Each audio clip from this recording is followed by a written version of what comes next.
Going on, everybody? It's still alive, back with another one. And since the game's coming up tonight and everything, we're gonna get right into this bullshit. The SGA does every game, almost every play, and the refs are doing nothing to stop it. And we're gonna get right into this one, man. Hope you like, comment, subscribe, man. And if you are somebody new to my page, I just dropped a podcast last night, so go check it out and let me know. The way this game started, it felt like the Frostbank Center was going to start levitating.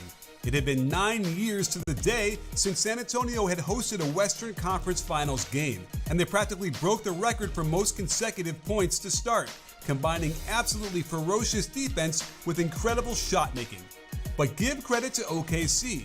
They didn't panic, just patiently focused on getting the ball to their spots and relying on the fact that the Spurs were not going to keep shooting like this. Ultimately, this game was decided primarily when Victor Wembanyama went to the bench, when the Spurs got outscored by 19 points. Yeah, I've been saying this the whole time. I think that the Spurs need to bring in a better backup center than Luke Cornett for the minutes when Wemby is not on the court.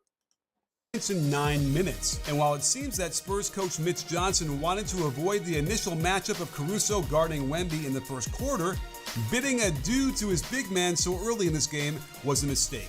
Without this advantage on both sides, it cost them a chance to widen the huge lead, something they wish they could have maintained for a longer stretch, as they got outscored by 30 points over the final 43 minutes of game time. Damn. These type of plays remind me how much It's getting really bad though. Like the reffing is getting really fucking bad, man. I don't even know what to say about it anymore. Like people have been talking about it for 2 years, the way this team is being reffed, and it's getting worse. It's gotten worse since last year. No, it's not a cookout without Kraft. Before we go deeper into those non-Wemby minutes, we've got to discuss a huge controversy that's been brewing around SGA and that pushy off arm of his. So I had to bring college. So there's a difference. People always say, oh, other players push off with their arm. You can push off like this, but as soon as you extend the elbow, that's when it's a push off. If you just use your shoulder and your arm, you're good. But as soon as, well, it depends on how hard you use your shoulder and stuff. I'm not saying that, but like you can kind of push off with your arm and stuff. But as soon as you extend your elbow, then it's a shove, push off. Referee Chip Clark, and he does it 24/7. Since there are so many upset Spurs fans who can't understand what the heck is going on. So, Chip, we desperately need your help here because we've got some plays to go through. And let's just discuss the first one that everyone's been talking about all night long, and it's been all night, is this play that SGA does with Bryant. Before we even get to the part where he has the contact and the defender and all that stuff, there is some bit of an arm bar going on that seems to make everybody really upset about SGA in general. So that's not a shooting foul, though. What you're seeing here and why there was no whistle on that part of the play? Yeah, it's a great question, and I understand why people ask about this. When I watch this, look, there's enough time before he lands next to him. We even get to the part where he has the contact and the defender and all that stuff. He lands next to him and jumps into him. See, that's not a shooting foul. That's drawing contact instead of just playing basketball. That has to be stopped. There is some bit of an arm bar going on that seems to make everybody really upset about SGA in general. So can you walk us through what you're seeing here? But that particular play right there, he didn't extend his arm. So that wouldn't have been an offensive foul either. He did it with his arm like this on that play. It's as soon as you extend the elbow, which he does a lot. There's so many plays in this game where he did extend his elbow to do the push off. And those should be offensive fouls. But on that one, he just went like this. So he's good. But that wasn't a shooting foul either. Here and why there was no whistle on that part of the play? Yeah, it's a great question, and I understand why people ask about this. One of the most controversial parts of SGA's game is his off-arm movements. So on this particular play, we see Carter Bryant actually have a decent defensive position, although he's off to the side. One of the things SGA does really well, especially on the ones where he's not called for an offensive foul, is his off arm does a good job of glancing across the chest of the defender. So it's not used as a battering ram. It's not used to go to and through that defender. it's enough to just kind of glance off them. You can actually see that it extends. Well, that extension is not an elbow to wrist extension into the defender. The initial point of contact is with that glancing elbow across the chest, and that's why it extends. That's not him Nah, extending. this one wasn't an offensive foul. This one wasn't. There was other ones that were offensive fouls though, but this one was not an offensive foul. He didn't extend his arm far enough. But it should not have been a shooting foul either. Bryant did not foul him here. Through the defender. Therefore, this is correctly no called. It's not an offensive foul. He's really, really good at using his off arm in this way. So I'm seeing like maybe not even connecting to the contact with the chest, more like the hip area, a little bit lower. And then the glancing, yes, when you start to see him extend the arm, which is sort of the big, thing in terms of the rule book, right? How the extension of the arm has to be such that it would cause an offensive foul. It looks to me like it goes toward like the baseline that doesn't even have an impact on the defender as he's straightening his arm. Do you agree with that? That's correct. And one of the things SGA does No, they're right on this one. This wasn't an offensive foul. well is he makes more of a But he usually does push off and extend his arm. There was at least 4 or 5 other plays in this game where he did extend his arm all the way. So they're just showing one play where he didn't extend his arm instead of actually showing all the other plays that he did extend his arm. downward motion as he's coming in with his off arm. And it's not up where it's going to be something that really is overt for the officials to see. It's one of those things where he does a good job of going down with that glancing contact, and it is more to the hip area here. I 100% agree with your analysis. Well, let's move on to another comparable play that we had heard a lot about earlier in the playoffs when we had Paul George defending Jaylen Brown, who thought he was being targeted by the referees for a lot of similar actions where they were calling fouls. So is there Jaylen Brown extended his arm all the way here, though. anything substantially different about what Brown did? See, Jaylen extended his arm all the way. SGA does that a lot, too. SGA does exactly what Brown did. It's just on that first play they showed, he didn't do that. He didn't extend his arm. In this play that warranted an offensive foul against him. Yeah, there are some substantial differences. And even though I do think Brown maybe had a point on 1 or 2 of the offensive fouls he was called for in that series, I don't think this is one of them. One of the things we're going to see here is, in contrast to the SGA play we just discussed against Carter Bryant, we see Jaylen Brown move upward with his off arm and create contact to the shoulder of a defender, which is Paul George. Well, it And that doesn't knocks him matter off if it's the balance shoulder and or the turns him, waist. It just and that's one of matters the how reasons the he's gonna arm be called for an extends. offensive foul. Contrast that with what we just talked about with SGA. You don't see that downward glancing. It's that extension right there. That extension right there that he just did is what's the offensive foul. It doesn't matter where he hits him at in the body. It's the extension of the elbow, which SGA didn't do on the first play. Contact, you see an upward delivering contact to the shoulder of Paul George and dislodges him. And that's why that was correctly called as an offensive foul. I Yeah. also think that what you worry about with these types of plays is how it can affect their confidence with the ball. It's something every NBA player on the floor tries to avoid at all costs. Like we saw on this play when SGA got his shot blocked and OKC couldn't find Vassell in time for this 3-ball. The key is for SGA to address it the second it comes up, which is why our sponsor, BetterHelp, is such an important mental reach longer than You only need a small dab to reduce the appearance of puffiness. Yeah. I think the refs need to do something. Otherwise, I think people are going to stop watching the game. I think that's the only way around it. Like, the refs are making this team so hated because of this. gut and works right. their licensed therapist, whichever way makes time first month outside. This isn't when a bad shot per se, but they could have hunted something a lot better. These are the non-Wemby possessions that tilted the game. And Look at Luke Cornett right here. He's just getting bossed around down there. No disrespect to Luke Cornett. He's not a super bad player, but they need a better backup center than him. they could have hunted something a lot better. Look, he should not be getting pushed around like this from a guard. These are the non-Wemby possessions that tilted the game in OKC's favor, especially when you have Caruso out there jumping Castle perfectly and then recovering. Had Wemby been in there, I doubt he'd have continued to hover in the lane, but Cornett's assumption that Castle was going to shoot it settled in with a 3-second violation. Again, with Cornett in there, he'll hover in the lane, which is allowing Williams to be in good position to stop the ball. And Wallace doesn't have any urgency to close out to Harper, who is also Yeah, look, how is he not getting a position here? Luke Cornett, how are you not pushing a guard out of there and getting the position here to get this ball? Like, you got to be tougher than that, bro.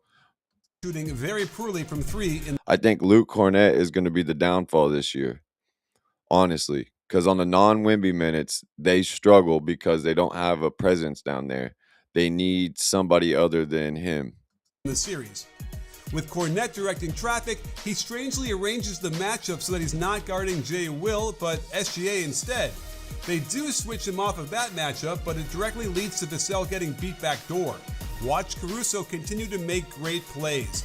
Instead of just hanging out in the weak side corner, he actively cuts and is there to keep this air ball alive, and they get their second chance three ball to fall. The Spurs wanted to have Cornette drop in front of SGA with Castle chasing around the ball screen. That works okay until Johnson steps to the ball as well, and three defenders surrounding Yeah, Johnson should have stayed home. SGA is too many, leaving Jay Will wide open for another three. Meanwhile, on this Harper drive, he definitely looks less explosive from his injury, but Castle must slide down to the deep left corner for potential skip pass. Instead, Cornette just clogs up the lane too much. He's just down there too much, and there's not much he can do down there either. He's only had so many points each game. I don't even know if just a couple each game. Harper gets stuck with a poor option and a miss. The Thunder try to go big with Chet and Williams in there, but it means Luke Cornett didn't look too bad until he gets in here with a team like this, and he looks like he should be in the D League. Player guarding Keldon Johnson, and this contest won't do anything to a guy shooting as well as he is in this. Chet Holmgren is outboxing out Luke Cornett. Chet is a twig. Keldon Johnson, and this contest won't do anything to a guy shooting as well as he is in this series so far. There's a reason good defensive coaches preach no middle, because you can see the options McCain has when getting the ball inside the paint, where he decides to just pull up for the open 14-footer as the Thunder get inexorably closer. And then if we flip around and look at a play where they actually called SGA for one of these off-arm arm bars, we go back to Denver when they were playing, and he gets into the lane. We see as he drives into it, he kind of pushes off, and they give him the foul against Watson. So what did he do differently on this play that did warrant an offensive foul? Yeah, so on this play, this was really, really difficult to determine whether an offensive foul occurred or not. As SGA moves forward into the defender, what he does is he actually kind of launches forward. That's what he does about 90% of the time, though. It's only 10% of the time is he doing the first play that they showed. The other 90% is a push-off. That arm bar as his lead, right? So he kind of launches forward towards the defender, and he has that contact into the chest. He doesn't do a full arm extension on this play, but he kind of launches forward with that arm bar, creates contact as the defender is kind of pedaling to the side and backpedaling, throws him off balance and takes him out of the play. In addition to that, the reason why this is tough is there's also— He did extend his arm on that one too, though. I believe a bit of foot-to-foot contact with the defender as he's launching into him with that arm bar. And I think that also affects the balance as well. A lot of times we see foot-to-foot contact ruled as a defensive foul on the defender, but as the offensive player is launching forward and delivering contact, many times you're going to see those called an offensive foul. Absolutely. And that actually, this parallels nicely with another baseline drive we had with Jaylen Brown against Kelly Oubre, where I don't know if you really felt like this was a legitimate offensive foul or a good call or not. What do you think? So at first glance, I was kind of on the fence. Nah, that's not an offensive foul. We go back and we talk about what we just talked about with the SGA play in Denver, and there's a lot of parallels here. All right, we see Brown. Nah, he didn't extend his arm. That's not an offensive foul. Launch towards Oubre as Oubre's moving obliquely backwards towards the baseline to continue his guarding position on Brown. And as he launches forward with that off arm, he uses it into the chest or the torso, of Oubre and steps on his foot at the same time. Again, foot to foot. I didn't see the footstep. My bad. I thought it was just the body. I didn't see him step on the foot. Contact is usually illegal Okay, against the he defender. did. But this is a situation where, just like SGA did on the other play, Brown I didn't see the foot. I was just watching the arm. launches forward with that arm bar, creates contact in the torso of Oubre while stepping on the foot and causing That's an foot-to-foot offensive contact. foul. And you even see from one of the angles where Brown was saying his foot was in my path. I stepped on his foot. Yeah. And then the official, Ray, he says, I know, but you pushed him off. Yeah, and the far baseline angle for me, you can see it's a jab, almost like a boxing move, even though the arm is bent. That just seems to me a lot more overt than anything we see with SGA. Jalen saying he stepped on my foot is wrong because you stepped on his foot. So you stepped on his foot and then pushed off. So with your foot on his foot, he's in a position to where he can't move, and then you're pushing off of him at the same time. This is an offensive foul, they're right. With it's the jab with the shoulder and then the elbow going into him. He's only falling, I think, because of the foot to foot where he steps on his foot as well. But let's not forget the foot to foot contact generally is called a defensive foul when the offensive player loses his balance to the point where he will either fall down or really almost fall down. And that certainly wasn't the case in this one. Yeah, absolutely correct. And I agree with that. Those quick abbreviated movements where they launch into and kind of throw that arm bar at them and then kind of pull back immediately rather than just kind of a glancing contact we see SGA do a lot of times. Those are going to be more overt and stick out. Most of the time, SGA is doing the same thing that Jaylen Brown just did. SGA is only doing that play that you guys showed at the beginning like 10% of the time. 90% of the time, it's a shove off too. There's a clear difference between a shove off and what he did on that first play. And most of the time, SGA is shoving off. To the ref more as a dislodge. He's extending his elbow. Minimal movement to create space. Well, let's get to another play here where we now talk about the component of getting the defender up in the air and then jumping into him, which, I just compelled to tell you that for the last, 50 years, this has been an accepted practice when you get the guy out of his shoes and then you jump. You just showed MJ doing it different, though. What MJ just did was way different than what SGA did. 50 years. MJ is still straight up and down, though. He's not jumping into him. SGA will actually jump into him. MJ is still straight up and down right here, but the player is jumping towards him. So MJ's still going to just jump straight up and down to shoot a shot. That is not the same thing. This has been an accepted practice different. when you get the guy out of his shoes and then you jump, and you can jump into him a little bit. Now, let's not mistake the fact that we have a rule now that they added not that long ago to try and avoid the overt launching that could hurt a defender. That's what SGA does. But at the very least, here's what SGA does constantly. Had a lot of precedent for this kind of a play, and yet people now, I think it's only because it's SGA, honestly, it's what it feels like, but they're getting so upset. No, I've been saying that shit needs to be stopped from all players. It's not just SGA. I'm tired of it from all players. About these plays. Here is one where they actually called it a foul on SGA for jumping into a defender. And explain to us what happens on this play. They're trying to limit the unnatural shooting motions. Yeah. And so that's different than what MJ did. That is completely different than what MJ did. And explain to us what happens on this play. MJ still jumped straight up. He got the dude in the air. The dude was coming towards him. So MJ jumped straight up in the air still and just shot the shot and got the foul. That's different than pump faking, getting the defender up in the air, and then jumping into the defender to draw the foul. That's not the same thing. They're trying to limit the unnatural shooting motions. Yeah. And so if you go back and watch the NBA official. I'm a Lakers fan, and I don't like when Luka does this shit. I'm not one-sided. I don't like this shit at all. This shit is ruining basketball. Points of education videos on abnormal or unnatural launches or leans into a defender to seek out contact that otherwise would not have occurred. Those are the ones they're trying to get out of the game. On this play, what you see, SGA gets the pump, he gets the defender jumping, but the defender's not jumping towards him directly. He's jumping off to the side of SGA. SGA then MJ's defender was jumping towards him. That's the difference between what SGA does and what MJ did. In order to seek out contact that would not occur otherwise, abnormally launches and leans forward and delivers that contact to the defender that would not have occurred if he had not made that unnatural motion. And that's why he was called for the offensive foul, not just because. That's what happened on the Carter Bryant play. It should have been an offensive. It should have been a no call or anything. You know what I mean? That's exactly what happened to Carter Bryant.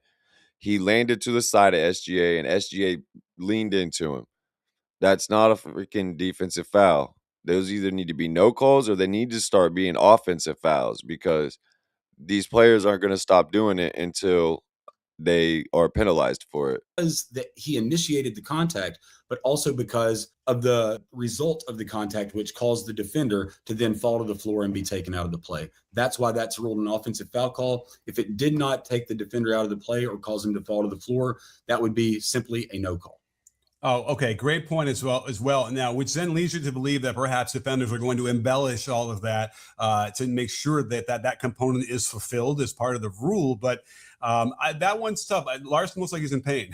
I think he went down. He took one right into like the shoulder plexus, if that's even what we call it now, and he got the wind knocked out of him. Larson was definitely in pain on that one. Usually for NBA officials, obviously they watch a ton of film. They do this shit on purpose, man, and it's getting out of control. Really, really good at judging between whether or not a defender flopped on the play or actually was disadvantaged by the contact. No, Well, they're now not. They're not good at it because Oklahoma City gets away with it constantly. They flop on defense and on offense constantly and get away with it.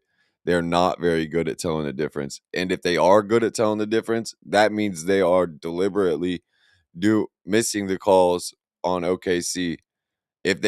What he's saying is they're really good at telling. So why aren't you guys calling this more often then if they're so good at telling? Because they flop and embellish shots and jump into shooters 24/7.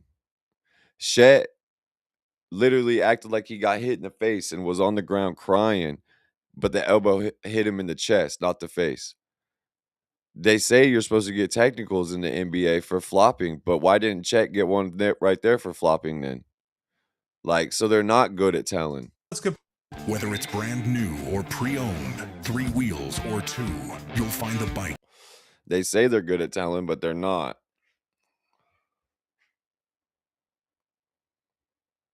Barley Barn, Effingham.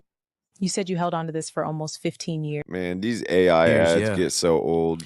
Because when you're in the Illinois This is Juvenile all Detention AI. Center, you're a teenager, you got no power. This is all AI.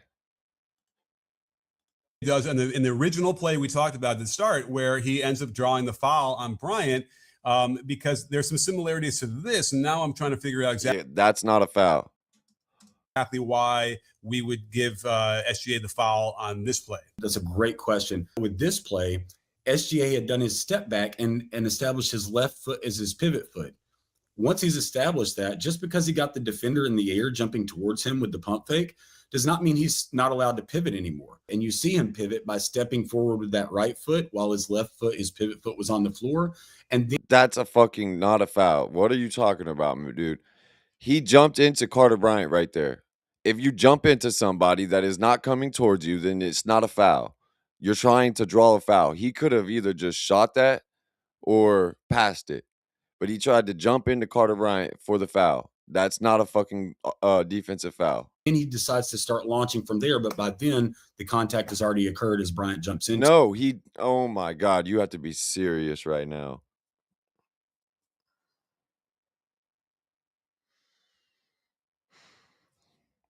I'm just going to let it go.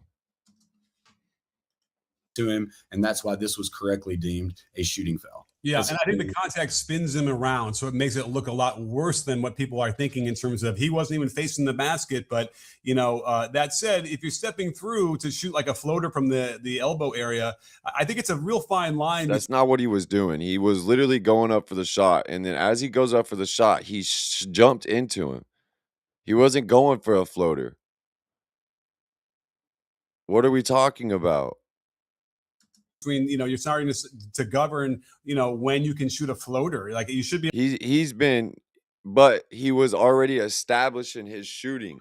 He wasn't going for a floater. That's the thing. He wasn't. You can tell he wasn't. But instead of just going up for his shot, he went up for his shot like this and jumped into Carter Bryant. That's not a shooting foul. He could have just went up for a shot, but no, instead he decided to jump into the player. Able to step in and shoot a floater from the 3 no matter what. And so I suppose nobody's saying you can't shoot a floater from the 3.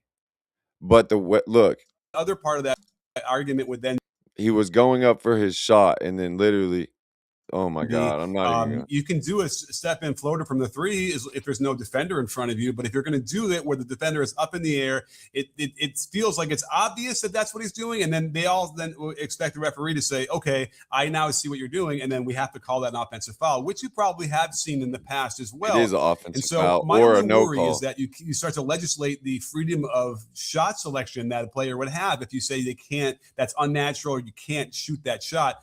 Is there a difference between shooting a floater off both feet from the 3-point line with nobody in front of you and with a defender in front of you in the air?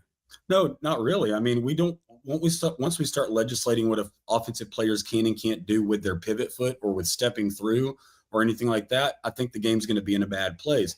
We're not doing that, so it's a situation where, sure, I think the SGA was probably seeking out contact there, but he did so in a way that's not considered an abnormal or. Yes, it is. How is that not an abnormal shooting motion? He was going up for a regular shot and jumped into the person. Unnatural launch or lean. He never launched. He never leaned. He did lean. He stepped forward with his non-pivot foot while his Stepping forward would have been towards the basket, not sideways toward the freaking player. pivot foot was on the floor on this Bryant play. Oh my and then God. as he's starting to go up to shoot, Stepping forward, Bryant crashes into him. So stepping forward from here would be this way, towards the basket. But he instead, that's a situation where we can't legislate that out of the game. he The stepped offensive player sideways still reserves the right to pivot or step into the player. Come the fuck on. This is not that hard. through if they would like to, if they still have those That's not a defensive foul. privileges. And this is not considered an abnormal launch or lean. He didn't even launch yet. Well, let's go to the end of the game where the game was already decided at this point, but we got Wemby up in the air on a shot fake by Casey Wallace. And Wallace does do a very similar move from the 3-point line, and there is no call. Referee had a beautiful view of it. So what makes Yes, that's a good no call. this a no call versus how SGA was able to get it earlier in the game? Yeah, Both of them should have been no calls. That's an excellent question because, in my opinion, I'm just going to be honest with you, keep it 100. I thought this should have been an offensive foul called on Wallace. Hey.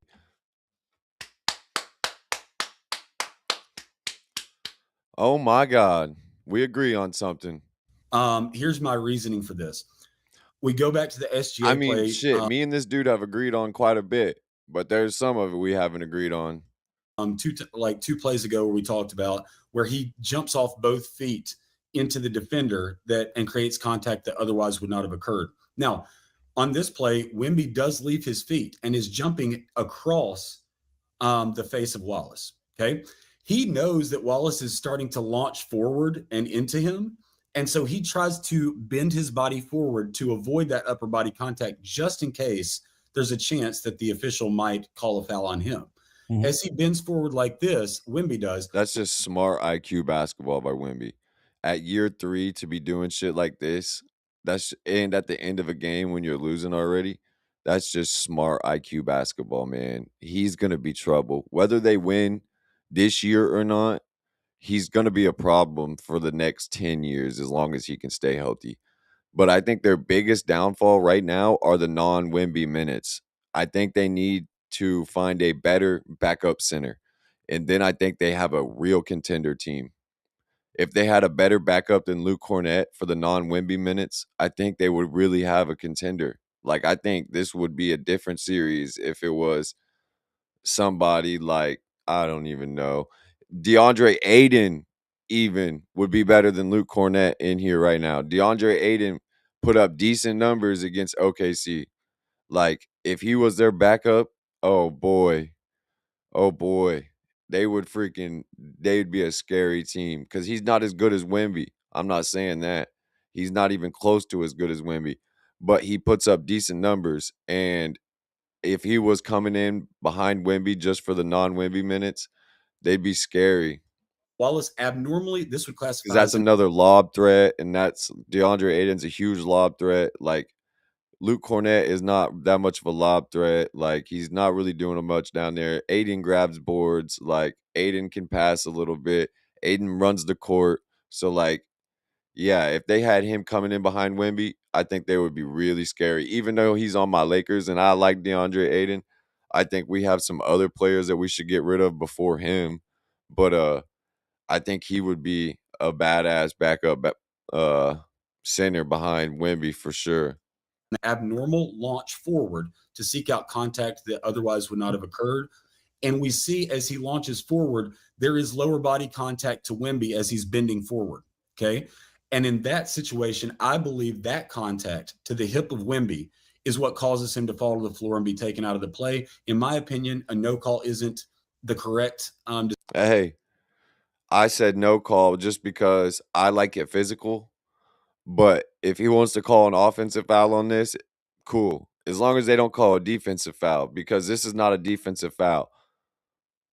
But really, to me, this should probably be a no call. In my eyes, I like physical basketball. Like, I think the Carter Bryant one should have been a no call. Like, those should all be no calls. Just play on. If they want to try to do these dumb shots and shoot up these shots when defenders are coming at them and they're trying to jump into them and they miss, it should be a no call, play on. decision on this play. Like, I would have liked y'all decided to shoot it like that. Y'all missed and you fell on the ground. You know what I mean? Like, play on, let's go. Like, to see an offensive foul called on Wallace in this situation. Ever since my dermatologist recommended use Radiant Tone, I'm kind of obsessed with the results. let me know what y'all think below. Do you guys think those should be no calls? Built for real life. Do you think they should be no calls or if they should be called? Like, is that with the a lot of times when you shoot floaters, no matter where you are, you have your split foot, so you have one foot in front of the other. This one, he is planting both feet even like a 3-point jump shot. Okay. Sure. And so that then becomes unnatural for sure, because you would never jump that way toward the basket for a floater anyway. And so, Right. yeah, it gets pretty ugly pretty quickly in terms of the angle of his body on that one from that distance with the defender. So I could easily see what you're talking about now, which I kind of was skeptical in the very beginning when I heard you think about an offensive foul, but that makes a lot more sense to me, especially when I'm in that context of he literally was just trying to almost like everything started like a regular jump shot, and it certainly doesn't halfway through. It's not, and then that would be abnormal. Yep, exactly. And I understand the no call on this play, but I also believe that and if you're able to see that lower body contact as Wimby is bending over, you see Wallace launch forward and create that contact. And I believe that's what sends Wimby to the floor, Yeah. even though he was already off balance a little bit by bending forward to try to avoid the contact. He wasn't going to contact Wallace at all, if not for Wallace abnormally launching forward into him. And because of that contact, creating the fall, I think an offensive foul would be warranted on that play. Well, Chip, I can't thank you enough for breaking this stuff down. This is really good stuff. I think people are going to get a clearer understanding of this, perhaps tone it down a little bit in terms of the vitriol that we're seeing. No, because only one of the SGA plays did he explain right. Just because you showed one clip of SGA doing a non-offensive foul, which I agree with, it wasn't an offensive foul on the clip they showed, doesn't mean that the other 90% of the times he does it are offensive fouls.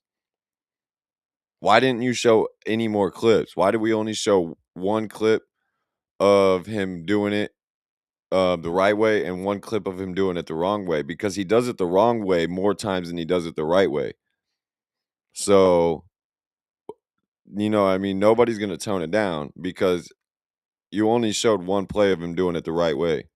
And then he did it the right way, but then he stopped, shot, and then jumped into Carter Bryant and got a defensive foul, which should have been a no call, or it should have been an offensive foul because he jumped into Carter Bryant.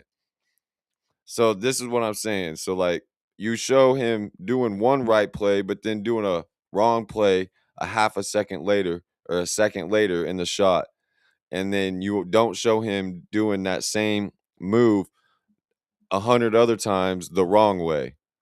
Like, you But can't make an again, this is a analysis tough like game that to at all about referee, and if these you can't just be like, oh, tone down the rhetoric. He's doing it the right way off of you showing one clip.